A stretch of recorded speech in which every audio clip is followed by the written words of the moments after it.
अस्सलाम वालेकुम, welcome back to another vlog. तो मैंने सोचा कि मैं व्लॉग अपलोड कर दूँ बिकॉज इतनी सारी डीएम्स आ रही थी कि व्लॉग नहीं बना रही, व्लॉग्स नहीं बना रही, व्लॉग्स बनाओ। व्लॉग में बड़ा मज़ा आता है मुझे। इंस्टाग्राम पे और कुछ लोग जो मुझे पर्सनली जानते हैं वो मुझे मैसेज करते हैं यार व्लॉग बनाना, यार व्लॉग बनाना। तो मैंने कहा यार मुझे व्लॉग बनाने मेरी इंस्पिरेशन थी ना, वो मेरी ख़त्म हो चुकी है। जो मैं एक सुबह उठ के मेरा काम होता था कि मुझे व्लॉग अपलोड करना, वो जब मेरा पुराना चैनल मैंने जब वो डिलीट किया ना, इसके बाद से मुझे मुझे मुझे मेरी हिम्मत नहीं पैदा होती कि अब मैं बनाऊँ। मैं कहती छोड़ ना, फालतू चीज़ें दफ़ा कर ये वो। मतलब मुझे एक था कि मैं व्लॉगिंग एग्जैक्ट अच्छे तरीके से करूँ, और ये मेरा पहला शौक़ था, बट अब ख़त्म हो चुका था। तो इसलिए मैं व्लॉग नहीं बनाई थी। पर मैंने सोचा कि अब थोड़ा थोड़ा व्लॉग अपलोड, क्योंकि इस चैनल पे मेरे ना व्यूज़ आते हैं, नहीं आ रहे हैं ना शॉर्ट्स वीडियोस में व्यूज़ आते हैं। मेरे पहले वाला जो चैनल था उसमें बहुत अच्छे व्यूज़ आते थे, और डे बाय डे मेरे सब्सक्राइबर्स, सुबह उठती थी कभी 10 भरे हुए होते थे, कभी 15 भरे हुए होते थे। मतलब ऐसे इतनी जल्दी वो चैनल मेरा ग्रो कर रहा था, और ये चैनल मेरा बिल्कुल भी ग्रो नहीं करता है। मतलब बहुत कम जो मुझे जिन्होंने सब्सक्राइब किया ना, उसमें से भी 30% लोग देखते हैं व्लॉग या वीडियोस वगैरह, बाकी नहीं देखते हैं। तो मतलब ये वीडियो पब्लिक नहीं हो पाती है, मतलब जो सब्सक्राइबर्स होते हैं वही सिर्फ देख रहे होते हैं। तो और ना ही मेरे शॉर्ट्स पब्लिक होते हैं। मेरी जो दूसरे चैनल था ना, उसमें मेरे शॉर्ट्स जो थे ना वो बहुत ज़्यादा, मतलब 48K जाता था, 48K 58K, उतने ज़्यादा ग्रो करता था। और शॉर्ट्स हों या व्लॉग हों, उसमें कमेंट्स भी आ रहे होते थे लोगों के, और बड़ा मतलब मेरा चैनल उस चैनल ने मेरा बड़ा ग्रो किया था।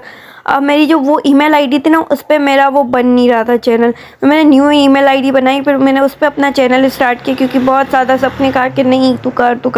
तो फिर मैंने न्यू ईमेल आईडी पे बनाई। तो मतलब न्यू ईमेल आईडी पे बनाने के बाद भी कुछ अच्छा मुझे अब रिस्पॉन्स नहीं मिलता है। और अब ऐसे कि मतलब डाल लिया तो डाल लिया, नहीं डाला तो कोई ऐसी रिस्पॉन्सिबिलिटी नहीं ली है मैंने कि मुझे डालना है मुझे नहीं डालना है जैसे। तो फिर मैंने मतलब मैंने कहा घर में फ्री होती हूँ तो एक व्लॉग बना के अपलोड करने में देखती हूँ जब तक मैं घर में फ्री हूँ। इसके बाद तो मेरा कुछ माइंड और ही है, मतलब कि मुझे तो मैंने कहा कि अब फ्री होती हूँ, करके काम वगैरह कर रही होती हूँ, जैसे पहले मैं व्लॉग अपलोड कर देती थी वैसे ही मैं बना के व्लॉग अपलोड कर दूँगी। मैं कुछ तो मैं गलत तो नहीं कर रही। तो यही सोच के मैंने कल रात ही व्लॉग स्टार्ट किया। और कल रात में बाजरे की रोटी, लहसुन जिसको हम कहते हैं, मुझे नहीं पता आप लोग की ज़बान में क्या कहते हैं। और परसों मैंने बनाई थी, मतलब आज मैं दूसरे दिन में व्लॉग वो कर रही हूँ, अपलोड कर रही हूँ। इससे पहले बाजरे की रोटी से पहले जो मैंने बनाया था परसों, मतलब उसका कल हुआ, और आज बोलूँ तो परसों हुआ। तो मैंने नेक्स्ट डे जो बनाया था वो फ़िश थी, और फ़िश दाल चावल बनाए हुए थे। तो दाल चावल तो उसी टाइम ख़त्म हो गए, मेरे को मेरे हाथ के दाल चावल बड़े पसंद हैं, तो वो उसी टाइम ख़त्म हो गए। फ़िश जो है मैंने सारी फ्राई कर ली थी, उसके ऊपर मैंने मसाला चढ़ा के उसको रख दिया था, फिर मैंने उसको सारी फ्राई कर दी थी। तो उसमें से ये 2 पीसेस बच गए थे। तो मैंने उसके अंदर ना टमाटर भून के, फ़िश के ऊपर इमली और टमाटर भून के इसके मिर्चों में, और उसके ऊपर कोटिंग अलग से फ्राई करने के बाद लगाई थी। तो उन्होंने निकाला, मैंने कहा वो ओवन में गर्म कर लूँ, किसी को खाना होगा तो खा लेंगे, क्योंकि हमारे ये शौक़ से नहीं खाते हैं लहसुन, ये शौक़ से इतना नहीं खाते, उनको नहीं पसंद है। और मैं रात में इसलिए बना रही हूँ क्योंकि उनको पसंद नहीं है, तो मैं संडे की सुबह बना नहीं सकती। तो मैंने कहा रात में बना लूँ, और ज़्यादा करके मैं इसको फ्रीज़ कर दूँगी, और फिर जब मेरा मन करेगा, क्योंकि अकेली मैं ही खाती हूँ, बच्चे भी इतना शौक़ से नहीं खाते, तो मैं निकाल के खा लिया करूँगी। तो मैंने सारी रोटियाँ बना ली थी इसकी, और रोटियाँ बना के मैंने उसको कहते हैं ना छुंदा कर लिया था, टुकड़े कर लिए थे, और मैंने उसको अलग कर दिया था। अच्छा, मुझे किसी ने सिखाया नहीं, मैं रेसिपी सुनती हूँ, लोगों से पूछती हूँ, फिर सुनती हूँ, फिर इसको अप्लाई करती हूँ। तो जहाँ तक मैं सुनती हूँ वो लोग मुझे कहते हैं कि लहसुन का तड़का ऊपर देना होता है रोटी के, और मैं कहती हूँ ऊपर दो या नीचे दो, इससे कोई फ़र्क नहीं पड़ता। तो आप लोग मुझे बताएं फ़र्क पड़ता है कि नहीं पड़ता है, प्लीज़ मुझे बताइएगा कि टेस्ट में किस चीज़ में फ़र्क पड़ता है। मैंने कहा कि रोटियाँ ठंडी हो जाएंगी, तो मैंने लहसुन के तड़के के उस तड़के वाली उसमें ही वो डाल दिया, रोटी के टुकड़े सारे डाल दिए। मैंने कहा कि मैंने सोचा कि इसके ऊपर ही डाल देती हूँ, सही है, फिर ना गर्म भी रहेगा, और जब तक वो आएंगे तो गरम गरम खाने में मज़ा भी आएगा। और मुझे ये साइंस समझ, कुछ लोग रात में खाते हैं, कुछ लोग बोलते हैं हम लोग सुबह में खाते हैं। तो रात में और सुबह में मतलब ये हैवी होता है कि रात में नहीं खाया जा सकता, ये सुबह में खाया जाता है, क्योंकि हम लोग डिनर बहुत जल्दी कर लेते हैं। हमारा डिनर 8 बजे हो जाता है और हम सोते हैं 1-2 बजे, तब तक तो हमारा भी डाइजेस्ट हो ही जाता होगा। I mean to say that. Okay well, यहाँ पर मैं ले लिया मैंने ब्रिंजल, इतना क्यूट सा ब्रिंजल था वो बड़ा। मैंने कहा नहीं मुझे छोटा गोलू सा चाहिए, जैसे कि हम पिक्चर्स में देखते हैं, मुझे वैसा ही चाहिए। मैंने उस पर तेल लगा के उसको थोड़ा इसको ऐसे जला लिया। कुछ रिश्तेदारों को भी दिल करता है ऐसे ही उसको उसके चमड़े उतारे। आई एम जस्ट जोकिंग, मैं ऐसे ही वो कमेंट्री कर रही थी, मुझे ऐसे किसी के साथ करने का दिल नहीं करता। और ये देखें, इसको चमड़े उतार रही हूँ, मतलब कि उसकी चमड़ी उतार रही हूँ, चमड़ी नहीं चमड़ी उतार रही हूँ, तमीज़ के दायरे में बात करनी चाहिए। और चमड़ी उतारने के बाद वो बेचारे की हालत इतनी नासाज हो गई थी, इतनी नासाज हो गई थी कि वो बेचारा उसको ऐसा लग रहा था किसी ने उसके ऊपर तेज़ाब फेंक दिया और जल फुल गया था, उसकी डंडी भी निकल गई। मुझे उसकी डंडी डिज़ाइन के लिए रखती तो उसकी डंडी भी निकल गई। मैंने कहा बहुत जला दिया, मैंने सारे खार इस पर निकाल दिए, तो उसकी डंडी पे साथ निकल के मैंने कहा कि इसको किसी चीज़ से चुका के खड़ा कर दो, मैंने कभी छोड़ दे। और उसको मैंने बहुत ज़्यादा ही छुंदा कर दिया था मुझे, क्योंकि इतना सॉफ्ट हो गया था, इतना सॉफ्ट हो गया था, ओवर कुक हो गया था। तो मैंने कहा वैसे बच्चों के मुंह में आता है, उमेर भी बच्चों जैसे उनके मुंह में कुछ आता है, क्या है ये, क्या है, टमाटर का छिलका भी होता है ना, वो भी इनको इरिटेट करता है। तो मैंने कहा भले ज़्यादा छुंदा ही हो जाए, मैं वैसे भी छुंदा ज़्यादा करती हूँ।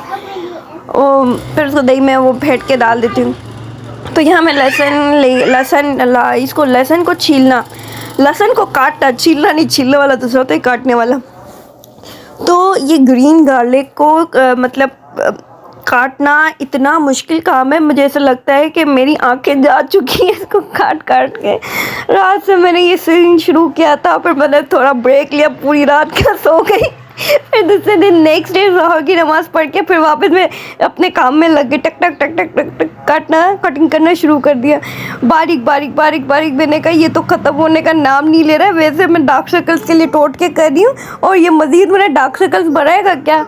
तो ऐसा ही कुछ चल रहा था। मैं इसको अच्छे तरीके से मैंने कहा जब तक इसकी तरारा सी खुशबू महकी महकी सी, जितना ये फ्रेश है उतना महकी महकी खुशबू बाहर नहीं निकालता, मैं इसको थोड़ा सा मैं इसको थोड़ा सा घुमा के थोड़ा इसको क्रिस्पी करूँ, थोड़ा सा मतलब वो लाल काला पीला बादामी ये नहीं करना, थोड़ा सा बस इसको रखना है। तब तक उसका जो अंदर मॉइस्चर होता है, जो इसका जो गीलापन होता है वो थोड़ा सूख जाए, ड्राई हो जाए। अब मैंने कभी किसी को बनाते हुए नहीं देखा है और ना ही मैं बस अपनी मम्मा बनाती थी तो हम खा लेते थे, कभी किचन में खरीदे के सीखा नहीं, दादी बनाती थी तो हम खा लेते थे। तो मैं अपनी मर्ज़ी से ही बनाती हूँ। अगर गलत सलत बनाओ तो भाई माफ़ कर दा, मुझे कुछ बोलना नहीं और ना ही मेरे ऊपर हंसना हो। यहाँ बच्चे आ गए थे मुझे खैरियत पूछने के, मम्मा आ जाओ, मम्मा आ जाओ, मम्मा आ जाओ, कमरे में आ जाओ। तो बस ये मैं बना रही थी, मैंने कहा सारा कुछ फाइनलाइज़ करके ही फिर बैठने जाऊँ, फिर बैठ जाती हूँ, फिर मैं पीछे भूल जाती हूँ कि मैंने कुछ चूल्हे पर रखा है। तो मैंने इसको अभी थोड़ा क्रिस्पी नहीं समझा, इसका थोड़ा सा पानी, जो वेजिटेबल्स में पानी होता है वो उसका थोड़ा सा जल गया था। तो फिर मैंने तेल भी घी थोड़ा मैंने कम यूज़ किया था, क्योंकि मुझे ये फ्रीज़ करना था। मैंने थोड़ा घी कम यूज़ किया था, मैंने इसके अंदर डाल के इसको अच्छे से मिक्स कर लिया था। मुझे ये साइंस बताएं कि ये साइंस गलत की, मैंने इसके अंदर नहीं डालना चाहिए, रोटी को इसके ऊपर डालना। ये वो कहते हैं ना छुरी है उस पर कि तरबूज पे गिरे, तरबूज होता है कि तरबूज छुरी पे गिरे कटता था तरबूज, ये ना यही होता है ना, ये कोई और फ्रूट होता है जो उस पर गिरे।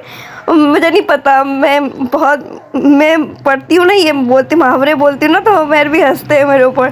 तो मुझे नहीं पता ये मुहावरा सही है कि नहीं। वो उसके साइड में थोड़ा सा रायता बना रही थी उसके लिए, फ़िश वगैरह के लिए, और दाल चावल भी था कल का, थोड़ी सी दाल बची हुई थी तो उसको मैंने फ्राई कर लिया था। उसके साथ मैंने पराठे मेरे को दे दिए थे कि आप ये खा लें। उनको रोटी भी नहीं पसंद है, उनको पसंद क्या है, बस उनको पसंद ये है चावल चावल चावल चावल चावल चावल चावल चावल, कढ़ाई के साथ चावल, कौरमे के साथ चावल, हर किसी के साथ चावल चावल चावल। उनकी चावल खा के भी उनका वेट नहीं गेन होता है। मैं कहती हूँ आप इतना चावल खाते हैं, आपका तो वेट गेन होना चाहिए, इनका वेट की गेन नहीं होता। पता नहीं क्या इनको क्यों नहीं उगते चावल इनके अंदर। याद है कि मैंने रात हो चुकी थी, बच्चे टीवी देख रहे थे और बच्चे फिर भी मेरे पीछे मैं जा चुके थे नीचे। वो हवा खाने जाते सर्दी में, अब हजम करने जाता है या हवा खाने जाता है मुझे नहीं पता, पर सर्दी में भी उनको सुकून नहीं है सच्ची में।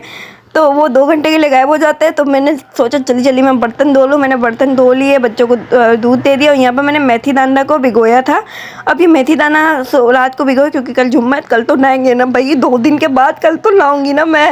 अब 2 दिन छोड़ के हफ्ते में 3 दफ़ा नहाती हूँ, ज़्यादा नहीं नहाती हूँ क्योंकि मुझे बड़ी सर्दी लगती है। तो मैं ये आपको क्यों बता रही हूँ, मेरी मर्ज़ी मैं कब भी नहाऊँ, आप लोग भी तो नहीं नहाते हो, मेरा नहीं बात सुना करें। ये देखिए अब मैं पानी पी रही हूँ। मैं पानी पूरे दिन में 2 दफ़ा पीती हूँ, मैं पानी पीती ही नहीं हूँ। पता नहीं क्यों मुझे पानी से इतनी नफ़रत है, मुझे पानी अच्छा ही नहीं लगता। मैं इतनी कोशिश करती हूँ मैं दिन में 12 नहीं तो 6 गिलास तो पीऊँ। मैं 6 गिलास भी यकीन माने नहीं पीती। मेरा पूरा दिन अगर काउंट करें तो पूरे दिन में मैं 2 या 3 गिलास पीती हूँ, घूट घूट घूट करके। तो इतने ग्लासेस मैं पीती हूँ। मैंने सारा कुछ चमका दिया था किचन। अब यही था कि जाओ धोया सो जाओ, सुबह एज से उठना। पर सुबह एज से नहीं उठना। आज मैंने आटा भी गूंदना था। सुबह सुबह में जब आटे गूंदने का होता है ना तो थोड़ा सा वो होता है कि यार आज नाश्ते से पहले आटा गूंदना है। तो मैंने जल्दी जल्दी सुबह में आटा गूंदा और ये अब दूसरे व्लॉग में आएगा। और ये देखिए मेथी दाना कैसे हो गए थे। ये मैंने चावल और मेथी दाना को दोनों को पीस के अपने पास रखा हुआ है। और अब मैं क्या करती हूँ कि जब भी मुझे नहाना होता है ना तो मैं ये 1 चम्मच लेती हूँ और उसको भिगो देती हूँ। तो वो फूल के इतने चिकने हो जाते हैं कि आपके बालों में कंडीशनर का काम करते हैं। अगर आपने कभी ट्राई नहीं किया तो ये टिप जो आप ज़रूर ट्राई कीजिएगा। और जब आप नहा के निकलेंगी बालों पर ऐसे नहीं लगेगा, इसको सिर्फ हमें पानी इसका चाहिए। मिलते हैं नेक्स्ट वीडियो में, तब तक के लिए अल्लाह हाफ़िज़। लाइक भी कर दिया करें।